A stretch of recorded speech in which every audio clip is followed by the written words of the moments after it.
வாங்க tasty ஃபில்லிங்கான lunch combo பிடிக்கரண காரக்குழம்பு, பரங்கிக்காய் பொரியல், அவிச்ச முட்டை இல்லைனா ஆம்லேட்டு. இந்த காம்பினேஷன் ரொம்ப சூப்பராக இருக்கும். வாங்க எப்படி செய்கிறதுன்னு பார்க்கலாம்.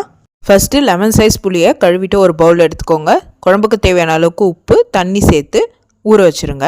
புளி ஊறிட்டு இருக்க கேப்பில் ப்ரெஷர் குக்கரில் 1/4 கிலோ அளவுக்கு பிடிக்கரணை எடுத்துக்கோங்க. கொஞ்சமாக உப்பு, அது முழுகிற அளவுக்கு தண்ணி ஊற்றி 4 விசில் ப்ரெஷர் குக் பண்ணி எடுத்துக்கோங்க. ப்ரெஷர் ரிலீஸ் ஆனவுடனே தண்ணியை ஸ்டெயின் பண்ணிவிட்டு கத்தியை இன்சர்ட் பண்ணி பாருங்கள் வெந்துருச்சான்னு. பிடிக்கரணை ஆறினவுடனே தோலை எடுத்துட்டு ஸ்லைஸ் பண்ணி வச்சுக்கோங்க. இப்போ ஒரு கடாயில் 1.5 டேபிள் ஸ்பூன் அளவுக்கு நல்லெண்ணெய் காஞ்சவுடனே 1/2 டீஸ்பூன் கடுகு, 1/2 டீஸ்பூன் ஜீரகம், 1/4 டீஸ்பூன் அளவுக்கு வெந்தயம் சேர்த்து பொரிய விடுங்க.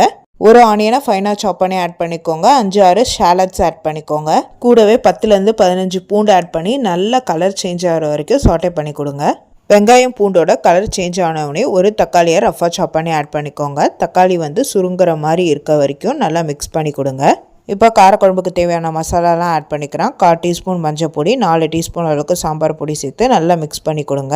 எல்லா இடமும் நல்லா மிக்ஸ் ஆன பிறகு நம்ம கரைச்சி வச்சுருக்க புளியை வடிகட்டி சேர்த்துக்கலாம்.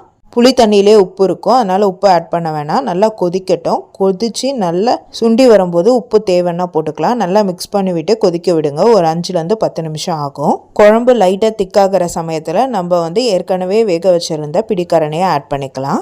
இன்னும் ஒரு 5 to 6 மினிட்ஸ் கொதிச்சா டேஸ்டியான பிடிக்கரணை காரக்குழம்பு ரெடி ஆகிடும். இப்போ குழம்புக்கு தேவையான அளவுக்கு கருவேப்பிலை ஆட் பண்ணிக்கலாம். நான் ஒரு கை கருவேப்பிலை ஆட் பண்ணியிருக்கேன். கருவேப்பிலையில் நிறைய ஹெல்த் பெனிஃபிட்ஸ் இருக்குது. கூடவே ஒரு டேபிள் ஸ்பூன் அளவுக்கு நல்லெண்ணெய் சேர்த்து மிக்ஸ் பண்ணிட்டேன்.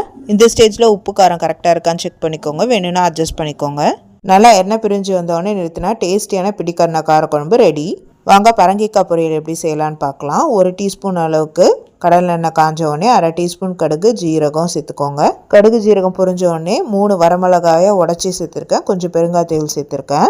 அது கூடவே 1/4 கிலோ அளவுக்கு ஃபைனாக சாப் பண்ணி வச்சுருக்க பரங்கிக்காவை சேர்த்துருக்கேன். நல்லா மிக்ஸ் பண்ணி கொடுங்க. இப்போ 1/4 டம்ளர் அளவுக்கு தண்ணி சேர்த்து தேவையான அளவுக்கு உப்பு போட்டு மூடி ஒரு 5 to 8 மினிட்ஸ் குக் பண்ணுங்கள். பரங்கிக்காய் சீக்கிரமாக வெந்துடும். இப்போ உப்பு காரம் கரெக்டாக இருக்கான்னு பார்த்துட்டு துருவன தேங்காவை ஆட் பண்ணி நல்லா மிக்ஸ் பண்ணி கொடுங்க. டேஸ்டியான பரங்கிக்காய் பொரியல் ரெடி. இதில் ஒரு டீஸ்பூன் அளவுக்கு இல்லை டேபிள் ஸ்பூன் அளவுக்கு வெல்லம் சேர்த்திங்கன்னா கொஞ்சம் இனிப்போட இன்னும் டேஸ்ட்டாக இருக்கும்.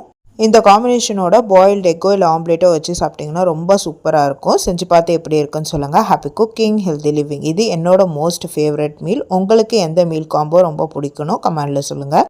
இந்த மாதிரி டேஸ்டி ஹெல்த்தி ரெசிபிக்கு சக்தி லைஃப் பீடியா சேனலை சப்ஸ்கிரைப் பண்ணிக்கோங்க. பிடிக்கரணையில் நிறைய ஹெல்த் பெனிஃபிட்ஸ் இருக்குது. பைல்ஸ் வராமல் பார்த்துக்கும், கான்ஸ்டிபேஷன் வராமலும் பார்த்துக்கும். நிறைய விட்டமின் மினரல்ஸ் இருக்குது. பரங்கைக்காயிலையும் வாட்டர் கண்டென்ட்டும் விட்டமின் மினரல்ஸும் அதிகம். அதனால் இந்த காம்பினேஷன் ரொம்ப ஹெல்த்தியும் கூட. ட்ரை பண்ணி பாருங்கள்.